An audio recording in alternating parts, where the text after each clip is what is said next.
अयोध्या में एक सुबह ऐसी आई जिसे बहुत कम लोग जानते हैं। उस समय राम अभी बहुत छोटे थे। उनकी उम्र इतनी थी कि वे ठीक से बोल भी नहीं पाते थे, लेकिन उनकी आंखों में एक ऐसी शांति थी जिसे देखकर महल के बड़े बड़े ज्ञानी भी चुप हो जाते थे। कहते हैं कि बालक राम को सुबह की पहली किरण बहुत प्रिय थी। जैसे ही सूर्य उगता, वे अपनी छोटी छोटी उंगलियां उस रोशनी की ओर बढ़ाते और मुस्कुराने लगते। माता कौशल्या अक्सर यह देखकर हंस देती और कहती, देखो, सूर्य भी मेरे लाल से मिलने आता है। लेकिन एक दिन वही खेल एक रहस्य बन गया। उस सुबह महल की छत पर राम अपनी माताओं के साथ थे। पूर्व दिशा से उगता हुआ सूर्य धीरे धीरे आकाश में ऊपर चढ़ रहा था। बालक राम अपनी मासूम आंखों से उसे देख रहे थे। अचानक उन्होंने अपना नन्हा हाथ आगे बढ़ाया, जैसे किसी प्रिय चीज को पकड़ना चाहते हों। उसी क्षण कुछ ऐसा हुआ जिसे देखकर महल के पहरेदार तक घबरा गए। कहते हैं सूर्य वहीं ठहर गया। उसकी गति धीमी हुई, फिर मानो रुक ही गई। महल के आंगन में खड़े सैनिकों ने देखा कि समय जैसे थम गया है। पक्षियों की उड़ान धीमी पड़ गई। मंदिर की घंटियां बजते बजते शांत हो गईं और अयोध्या में फैल गई एक अनोखी सुनहरी रोशनी। माता कौशल्या ने पहले सोचा यह उनकी आंखों का भ्रम है, लेकिन जब उन्होंने ऊपर देखा तो सचमुच सूर्य अपनी जगह पर ठहरा हुआ था।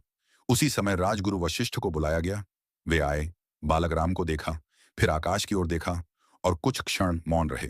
फिर उन्होंने धीमे स्वर में कहा, यह खेल नहीं है, यह संकेत है। महल में सन्नाटा छा गया। वशिष्ठ ने कहा, जिसे यह बालक अपना समझ ले, समय भी उसके लिए रुक सकता है। कहते हैं कि उस पल स्वयं सूर्य ने अपने प्रकाश को कोमल कर लिया था, क्योंकि वे उस बालक के तेज को पहचान चुके थे।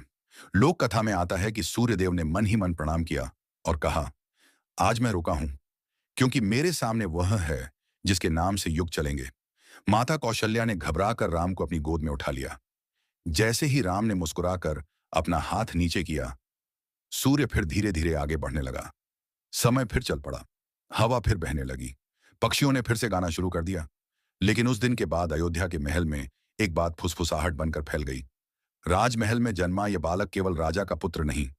कहते हैं कि उसी दिन से हर सुबह महल के उस हिस्से में सूर्य की पहली किरण सबसे पहले राम के कक्ष में पड़ती थी, जैसे सूर्य देव प्रतिदिन पहले उनके दर्शन करते हों। सबसे रहस्यमयी बात यह मानी जाती है कि वर्षों बाद जब वनवास के समय राम कठिन दिनों से गुजर रहे थे, तब भी प्रातःकाल की पहली किरण अक्सर उनके चेहरे पर आकर ठहर जाती थी, मानो सूर्य देव अपने पुराने खेल को याद कर रहे हों। यही इस कथा का रहस्य है कि जिनके लिए संसार चलता है, कभी कभी प्रकृति भी उनके बचपन में उनके साथ खेलती है। जय श्री राम। कहानी पसंद आई हो तो लाइक, कमेंट और सब्सक्राइब जरूर करें।